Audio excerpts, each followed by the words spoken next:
तो प्यारे बच्चों, कैसे हैं? उम्मीद करता हूँ कि आप सब बहुत अच्छे होंगे, स्वस्थ होंगे।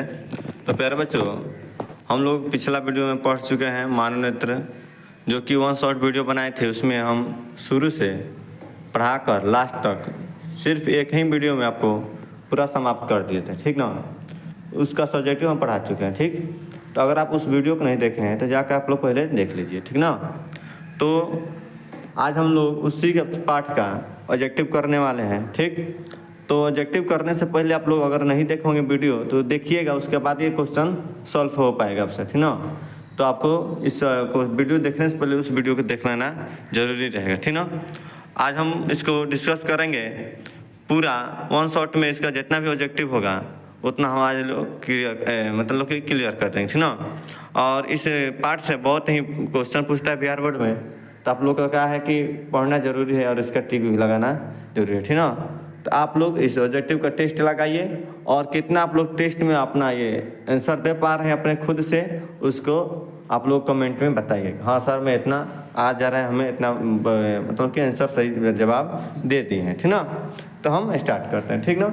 अगर मेरे चैनल पर पहली बार आए होंगे बच्चों आप लोग, मेरे चैनल को सब्सक्राइब कर दीजिएगा, ताकि आप लोग के पास मेरा वीडियो सबसे पहले पहुंचेगा, और पहुंचेगा तो आपका पढ़ाई और बेहतरीन अच्छा रिजल्ट आएगा, ठीक ना।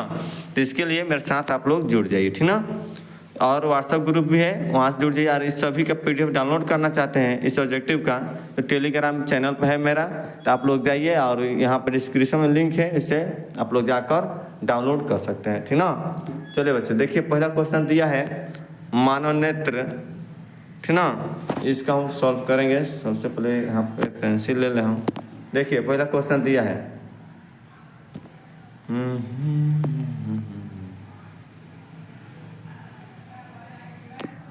पहला क्वेश्चन है मानव नेत्र की दृष्टि का स्थायित्व होता है। मानव नेत्र के दृष्टि का स्थायित्व होता है, 2021 में बाबू पूछा हुआ क्वेश्चन है। कहने का मतलब है, आप लोग को उसने पढ़ाए थे दृष्टि निर्बंध क्या होता है। जैसे कि अगर कोई भी वस्तु को देखते हैं तो उसका प्रतिबिंब जो रेटिना पे है काफ़ी समय तक, जो मतलब कितना देर तक बना रहता है आपके रेटिना पर, वहीं बताना है। तो हमारे रेटिना पर कोई भी वस्तु का प्रतिबिंब 1/16 सेकेंड 1/16 सेकेंड बना रहता है, ठीक ना। 1/16 सेकेंड बना रहता है, तो आप लोग को ये याद रखना है, ठीक ना। तो दिखा पहला दिया है 1/10 सेकेंड, गलत होगा। ये बी दिया है 1/16 सेकेंड, ये सही है, ठीक ना। ये क्या है बाबू, बी सही है। तो 1/16 सेकेंड आप लोग समझ आ गया। नेक्स्ट क्वेश्चन की ओर चलते हैं। दूसरा क्वेश्चन दिया है बाबू कि किसी वस्तु का प्रतिबिंब कहाँ बनता है, माने कि हमारे आँख में किसी वस्तु का प्रतिबिंब कहाँ बनता है। तो आप लोग जो यहाँ पर नेत्र बनाए थे, यहाँ सबसे पीछे एक रेटिना होता है, ठीक ना।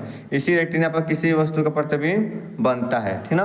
तो ना कर्निया बनता है, ना पुतली बनता है, ना आइरिस पे बनता, कहाँ है, रेटिना पे। ओके, कर्निया आँख दान में दान किया जाता है, ठीक ना। जब नेत्र दान किया जाता है उसमें कर्निया को दान किया जाता है। अब पुतली जो है सिकुड़ती फैलती रहती है प्रकाश में, ये बात को याद रखना, ठीक। आइए तीसरा क्वेश्चन है, मानव नेत्र में प्रवेश करने वाली प्रकाश के किरणों का अधिकांश अपवर्तन होता है। यानी कि जो किरणें आती है कहाँ से अधिकांश टकरा कर चली जाती है। तो उसने बताए थे कि पुतली की राहें जो है कि जाता है प्रकाश आपके आँख में, और कहाँ से मतलब टकरा के चला जाता है, तो कॉर्निया से। कहाँ से जाता है वो, कॉर्निया से। इसका तीसरा केस सी आंसर सही है, ठीक ना। अब आगे क्वेश्चन बोल दें। लिखा है चौथा कि पुतली की साइज को कौन नियंत्रित करता है। पुतली की साइज कौन नियंत्रित करता है, कहने का मतलब है कि हम उसने बताए थे अगर अंधेरे में है तो आपका आँख का साइज बड़ा हो जाता है, और जब आप प्रकाश में जाते हैं तो आँख का साइज छोटा हो जाता है। तो बड़ा छोटा कौन कर रहा है, यही बात को आपको बताना है, ठीक ना।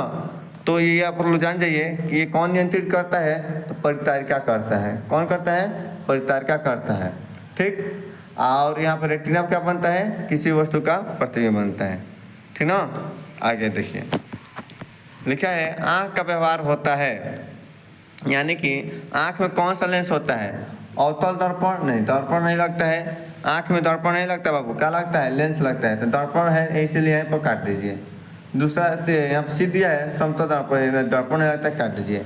यहाँ पे दिया है लेंस। हमारे आँख में कभी लगता है क्या लेंस, और आँख व्यवहार कैसे करता है तो उत्तल लेंस की तरह व्यवहार करता है, यानी कि बी आंसर होगा। इनमें से कोई नहीं, ये नहीं होगा, बी आंसर होगा। आगे बढ़िए। मानव नेत्र में किस प्रकार का लेंस पाया जाता है? मानव नेत्र में किस प्रकार का लेंस पाया जाता है? तो इसका आंसर होगा, देखिए 2016 में पूछा हुआ है, ठीक ना। तो उस दिन बार बार बता रहे थे कि जो लेंस है यहाँ पे इसकी इस तरह मांसपेशियाँ जो है पकड़ी होती है, तो कौन सा लेंस होता है? तो उत्तल लेंस होता है। हमारे आँख में कौन सा लेंस पाया जाता है? तो उत्तल लेंस पाया जाता है। Okay, next question. एक स्वस्थ आँख की दूरबिंदु होता है, ठीक ना। एक स्वस्थ आँख का दूरबिंदु होता है, मतलब कितना होता है एक आँख का स्वस्थ दूरबिंदु? तो 25 सेंटीमीटर। कितना? 25 सेंटीमीटर। ये जो पूछता है बिहार बोर्ड में, कभी कभी मीटर देता है, सेंटीमीटर देता है, कभी कभी ऐसा देगा तो आपको सिर्फ याद रखना है कितना होता है, तो 25 सेंटीमीटर। यहाँ पर पहला दिया है 25 सेंटीमीटर, शून्य नहीं होगा, 250 सेंटीमीटर नहीं होगा, अनंत नहीं होगा, क्या होगा? 25 सेंटीमीटर हो गया, यानी कि सातवां का ये हो गया। Next question.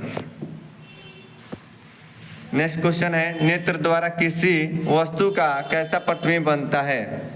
नेक्स्ट क्वेश्चन है बाबू 9वां, 2022 में पूछा हुआ क्वेश्चन है। नेत्र द्वारा किसी भी वस्तु का प्रतिबिंब कैसा बनता है? तो उस दिन हम बताए थे कि जो रेटिना पर वस्तु का प्रतिबिंब बनता है तो कैसा बनता है, तो वो अवास्तविक बनता है। कैसा बनता है? वास्तविक बनता है, ठीक ना। और सीधा नहीं बनता है बल्कि उल्टा बनता है। सीधा ना बनकर कैसा बनता है? उल्टा। और बड़ा नहीं होता है, छोटा होता है। क्या होता है? वास्तविक और उल्टा और छोटा। इनमें से देखें कौन इनमें से ऑप्शन है? ऑप्शन डी है, ठीक ना। ऑप्शन क्या है? डी है। तो नेत्र में हमारा कैसा प्रतिबिंब बनता है? तो वास्तविक और उल्टा और छोटा। ये बात को याद रखना है। मोस्ट VVI क्वेश्चन है, सब पूछा हुआ क्वेश्चन है बिहार बोर्ड में, ठीक। 10वां क्वेश्चन, निकट दृष्टि दोष दूर करने के लिए चश्मे में किस प्रकार का लेंस व्यवहार किया जाता है? यानी कि देखिए कितना मस्ट है, 3 साल पूछा है और भी पूछता है, ठीक ना। तो वहाँ पे अगर दूर दृष्टि दोष कहेगा, यहाँ पर ध्यान दीजिए आप लोग को, इसको कॉन्सेप्ट को पहले क्लियर कीजिए।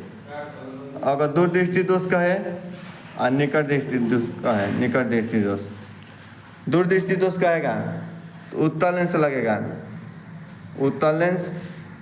और निकट दृष्टि दोष कहेगा तो अवतल लेंस। याद रखना है, ठीक ना। अवतल लेंस। तो दूर दृष्टि दूर करने के लिए उत्तल लेंस का प्रयोग करेंगे, निकट दृष्टि दोष को दूर करने के लिए अवतल लेंस का प्रयोग करेंगे। ओके, यानी 10 का कौन होगा? बी होगा आंसर। ओके, आगे बढ़ते हैं। 11 क्वेश्चन है बाबू कि किस लेंस का उपयोग कर दीर्घ दृष्टि, दीर्घ मतलब होता है दूरदृष्टि, ठीक ना। मतलब दूरदृष्टि को संशोधित मतलब होता है उपाय चाहे निवारण, ठीक ना। मतलब किस लेंस का उपयोग करके हम इसका मतलब निवारण कर सकते हैं दूरदृष्टि। तो किस लेंस का उपयोग करके दीर्घ दृष्टि दोष को संशोधित किया जा सकता है, दूरदृष्टि दोष किससे हटाया जाता है? तो अभी तुरंत पीछे बताए हैं कि दूरदृष्टि दोष को किससे दूर करते हैं? उत्तल लेंस से। किससे? उत्तल लेंस से। आइए नेक्स्ट है,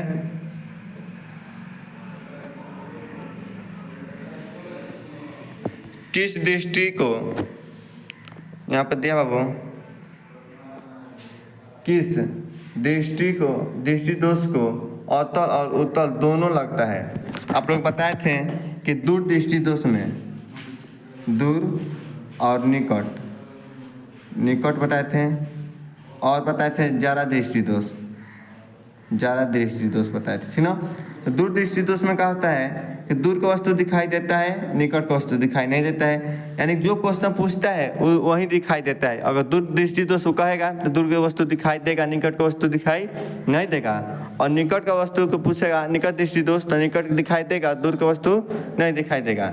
तो यानी कि अगर दूर दृष्टि दोष होता है तो उत्तल लगता है, और निकट दृष्टि दोष होता है तो अवतल लगता है, और ज्यादा दृष्टि दोष होता है तो उसमें उत्तल और अवतल दोनों लेंस का प्रयोग किया जाता है, ठीक ना। तो यही पूछ रहा है कि किस लेंस, मतलब किस दृष्टि दोष में वो अवतल और उत्तल दोनों लेंस का उपयोग करेंगे, तो ज्यादा दृष्टि दोष में, यानी कि सी होगा। ओके, आगे कॉन्सेप्ट क्लियर कराते जा रहे हैं आप लोग को। या अगर टिक लगा लगा के आगे बढ़ना था तो पहले ही वीडियो मतलब कि हाल से बंद हो जाता है, ठीक ना। थोड़ा लंबा होगा वीडियो, ठीक है, लेकिन कॉन्सेप्ट समझ के आप लोग टिक लगाते जाए, ठीक ना। जो नेत्र निकट स्थित वस्तु को साफ नहीं देख पाता है उस नेत्र में होता है, माने कौन सा दोष होता है? तो निकट का वस्तु को साफ नहीं देख पाता है यानी कि दूर का वस्तु को साफ देखता है। आज दूर का वस्तु को जब साफ देखता है तो कौन सा दोष होगा? यानी कि दूर दृष्टि दोष देख रहा है, निकट का वस्तु को नहीं देख रहा है तो दूर दृष्टि दोष होगा, यानी कि ये होगा। इस दूर दृष्टि दोष वाला नेत्र साफ साफ देख सकता है, मतलब कि दूर दृष्टि दोष वाला नेत्र कहाँ तक साफ साफ देख सकता है? तो केवल निकट की वस्तु नहीं, ये नहीं होगा, दूर की वस्तु। हाँ, दूर दृष्टि दोष में दूर की वस्तु क्या करता है? साफ साफ देखता है, यानी कि बी आंसर क्या है? सही है। आइए नेक्स्ट 15 दिया है बाबू कि एक प्रिज्म कितने सतहों से घिरा होता है? तो उस दिन आप लोग बताए थे क्लास में कि प्रिज्म 5 सतहों से घिरा होता है। अगर प्रिज्म का अगर देखिएगा चित्र तो कुछ इस तरह का होगा, जो कि इस तरह से देखिए।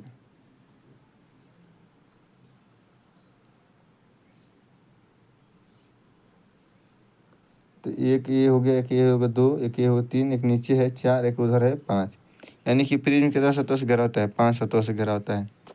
तो आपका आंसर होगा डी, एक्यूरेट आंसर हो जाएगा डी, 15 का डी होगा। प्रिज्म कितना सतह से घिरा होता है? तो 5 सतहों से। अगला क्वेश्चन दिया बाबू कि दृश्य प्रकाश में किस वर्ण का तरंगदैर्घ्य अधिकतम होता है? यानी कि उस दिन आप बताए थे किस रंग का तरंगदैर्घ्य सबसे अधिक होता है? तो लाल का तरंगदैर्घ्य क्या होता है? अधिक होता है, ठीक ना। और बैगनी का सबसे कम होता है, बैगनी का कम होता है और लाल का ज़्यादा होता है, सबसे मतलब कि ज़्यादा होता है।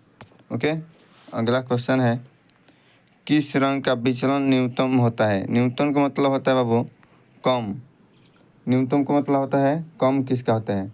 जब इस यहाँ पर प्रिज्म से सूर्य प्रकाश जा रहा था और 7 रंगों में विभक्त हो रहा था, तो सबसे नीचे कौन था? तो बैगनी था। सबसे ऊपर कौन था? तो लाल था। तो लाल कम झुका होता है, बैगनी सबसे क्या है? इसका झुकाव काफ़ी ज़्यादा होता है, यानी कि बैगनी का ज़्यादा होता है, लाल का कम होता है। तो यहाँ बोल रहा है न्यूनतम किसका होता है? न्यूनतम माने कम, यानी कम कौन सा झुका होता है? तो लाल रंग का क्या होता है? कम झुकाव होता है, यानी कि 17 का ए होगा। और अगर पूछा जाएगा सबसे झुकाव अधिक किसका होगा? तो बैगनी का होगा। ठीक, यहाँ पर लिखा है कि श्वेत रंग में कितने रंगों से मिलकर बना होता है? श्वेत रंग कितने रंगों से मिलकर बना होता है? यानी कि एक श्वेत प्रकाश है ना, तो उसमें 7 रंग होते हैं। आप समझिए, तो इसमें का डी आंसर सही होगा, 18 का डी। नेक्स्ट क्वेश्चन है स्पेक्ट्रम प्राप्त करने के लिए किसका उपयोग किया जाता है? स्पेक्ट्रम बोलिए या वर्णपट बोलिए, बात एक है। तो प्रिज्म का उपयोग किया जाता है। जब यहाँ पर प्रिज्म से प्रकाश यहाँ पर निकालेंगे, यहाँ से निकलेगा एक बिंदु से, माने एक प्रकाश जाएगा यहाँ से निकलेगा, तो एक पट्टी पे यहाँ पे प्राप्त होगा। इसी पट्टी को हम कहते हैं स्पेक्ट्रम या वर्णपट कहते हैं। नेक्स्ट क्वेश्चन देखते हैं। नेक्स्ट क्वेश्चन है स्पेक्ट्रम में किस रंग के किरण का झुकाव अधिक होता है? किस किरण झुकाव पूछ रहा है ना, तो स्पेक्ट्रम जो है यहाँ पे स्पेक्ट्रम पर जो निकलता है ना, सबसे नीचे कौन होता है? तो बैगनी होता है। ऊपर कौन होता है? तो लाल होता है। तो लाल का झुकाव कम नहीं होता है, हाँ लाल का झुकाव कम होता है, बैगनी का होता है अधिक होता है। तो झुकाव अधिक होता है, अधिक पूछ रहा है, तो यानी किसका होगा? बैगनी का होगा, क्योंकि बैगनी सबसे नीचे होता है और लाल सबसे ऊपर होता है। तो लाल का झुकाव कम होता है, बैगनी का झुकाव अधिक होता है। इसका डी आंसर हो जाएगा 20 का। 21 दिया है क्वेश्चन प्रकाश का प्राथमिक वर्ण है, प्रकाश का प्राथमिक वर्ण है, तो इसमें से बाबू आपका आंसर होगा यानी कि नीला, हरा, पीला। यानी कि जो प्रकाश है उसमें सभी रंग होते हैं, यानी कि 7 रंग से मिलकर बना होता है, तो 3 रंग होता है, यानी कि आंसर डी हो जाएगा। ओके, डी बाबू होगा, डी, ध्यान दे दीजिएगा बढ़िया से। नेक्स्ट क्वेश्चन है श्वेत प्रकाश का वर्ण विक्षेपण उत्पन्न होता है। श्वेत प्रकाश में वर्ण विक्षेपण उत्पन्न होता है। श्वेत प्रकाश में वर्ण विक्षेपण उत्पन्न होता है, यानी कब होता है? तो यहाँ पर जब ये प्रिज्म करेंगे तो इसमें से एक श्वेत प्रकाश जाएगा, तब वहाँ पे वर्ण विक्षेपण बनेगा, ठीक ना। इसे हम उम्र विक्षेपण भी बोलते हैं। इससे जो जहाँ प्राप्त हो रहा है उसे हम स्पेक्ट्रम बोलते हैं, इसे प्रिज्म बोलते हैं। जो यहाँ से प्रकाश जा रहा है उसे श्वेत प्रकाश कहते हैं। तो श्वेत प्रकाश जो जाए उम्र विक्षेपण उत्पन्न होता है किससे? प्रिज्म से। डी होगा इसका आंसर, 22 का डी आंसर होगा। नेक्स्ट देखिए, नेक्स्ट क्वेश्चन है, आकाश का नीला रंग होना किस परिघटना का परिणाम है? तो ये प्रकाश का नीला रंग होना किस परिघटना का परिणाम है? तो परिकिरण के कारण होता है। प्रकाश का जब परिकिरण होता है तो छोटे छोटे वायुमंडल में छोटे छोटे कण होते हैं जो कि उससे क्या होते हैं कि प्रकाश आते हैं टकरा कर विभिन्न भागों में बढ़ जाते हैं, ठीक ना। जिसके कारण क्या होता है कि अधिक आकाश में नीला रंग फैल जाता है, जिसके कारण आकाश नीला ही दिखाई देता है, यानी कि 23 का सी आंसर होगा। नेक्स्ट चलिए, 24 दिया है, प्रकाश का न्यूनतम तरंगदैर्घ्य होता है, यानी कि प्रकाश का न्यूनतम मान होता है कम, किसका कम होता है, ठीक ना। तो इसका डी आंसर होगा। 24 का बी होगा, बी सॉरी 24 का बी आंसर होगा। प्रकाश का न्यूनतम तरंगदैर्घ्य किसका होता है, कितना होता है? तो 380, ये हो गया। नेक्स्ट क्वेश्चन देखिए, लिखा है, तारे के टिमटिमाना का कारण क्या है? तारे के टिमटिमाने का कारण क्या है? देखिए पूछा हुआ क्वेश्चन है, सब पूछा हुआ क्वेश्चन है। तारे के टिमटिमाना क्या है? तो वायुमंडलीय अपवर्तन के कारण, यानी कि 25 के सी हो जाएगा, 25 का सी होगा। नेक्स्ट देखिए, नेक्स्ट है बाबू, प्रकाश के किस घटना के कारण सूर्य हमें वास्तविक सूर्योदय से लगभग 2 मिनट पूर्व दिखाई देने लगते हैं? किसके कारण बाबू? यहाँ पर ध्यान दीजिए लो। पहला दिया ए प्रकाश के अपवर्तन के कारण, दूसरा दिया वायुमंडलीय अपवर्तन के कारण, तीसरा दिया परिकिरण के कारण, चौथा दिया वायुमंडलीय अपवर्तन के कारण। इसका एक्यूरेट होगा वायुमंडलीय अपवर्तन के कारण सूर्य हमें लाल दिखाई देने लगते हैं लगभग 2 मिनट पहले ही वास्तविक में, ठीक ना। आइए यहाँ पे 27 नंबर क्वेश्चन है, तारे का टिमटिमाना प्रकाश की किस घटना को दर्शाता है? तारे का टिमटिमाना प्रकाश की किस घटना को दर्शाता है? तो यह बाबू प्रकाश का अपवर्तन को दर्शाता है, प्रकाश का अपवर्तन को। आइए नेक्स्ट क्वेश्चन पर, और लिखा है, वायुमंडल में कौन सा वर्ण अधिक परिकिरण करता है? तो लाल ये नहीं होगा, नीला ये नहीं होगा, नीला दिखाई देता है परिकिरण के कारण, लेकिन ये नहीं होगा, पीला नहीं होगा, नारंगी होगा, डी होगा इसका आंसर। 28 का डी आंसर होगा। चलिए नेक्स्ट क्वेश्चन की ओर, यहाँ पर लिखा है बाबू कि जब सूर्य के प्रकाश वायुमंडल से गुजरता है, जब सूर्य के प्रकाश वायुमंडल से गुजरता है तो वायु के सूक्ष्म कणों से रंग के प्रकाश का अधिकतम प्रबल होता है। तो नीला रंग का होता है बाबू, किसका होगा? नीला का।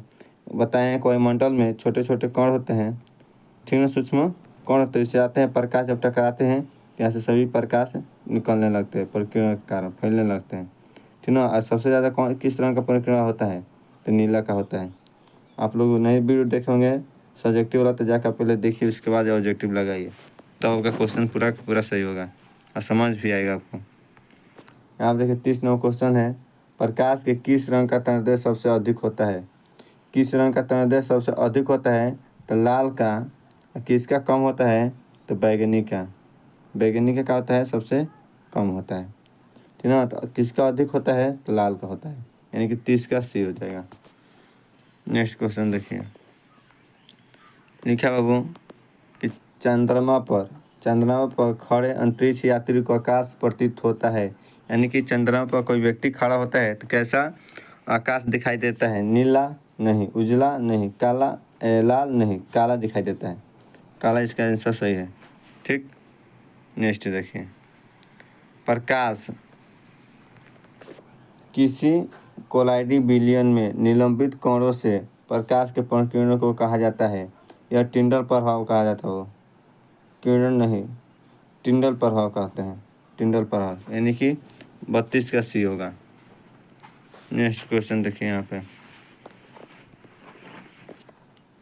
दृश्य प्रकाश में किस वर्ण का तनदेय अधिकतम होता है? दृश्य प्रकाश में किस वर्ण का वर्ण मतलब होता है रंग, और तनदेय अधिक होता है, ठीक ना। इसका होगा लाल। तनदेय किसका अधिक होता है? लाल का। आइए नेक्स्ट, यहाँ पर लिखा बाबू, किसी अंतरिक्ष यात्री को आकाश कैसा प्रतीत होता है? तो काला प्रतीत होता है। बी होगा इसका। और यहाँ पर अब कोई यहाँ पे आंसर की है, देख लीजिए यहाँ पे आप लोग PDF को डाउनलोड कर लीजिए, ठीक है। इसी में सब है आप लोग। और खतरा के निशान के लिए किस रंग का उपयोग किया जाता है? यहाँ पे 1-2 ऑब्जेक्टिव छूट गया है। खतरे के निशान के लिए लाल रंग का उपयोग किया जाता है। ओके, ये आप लोग याद रखिए। और आप लोग हमको कमेंट में बताइएगा क्वेश्चन कैसा था और आप लोग कितना बन पाए, ठीक ना।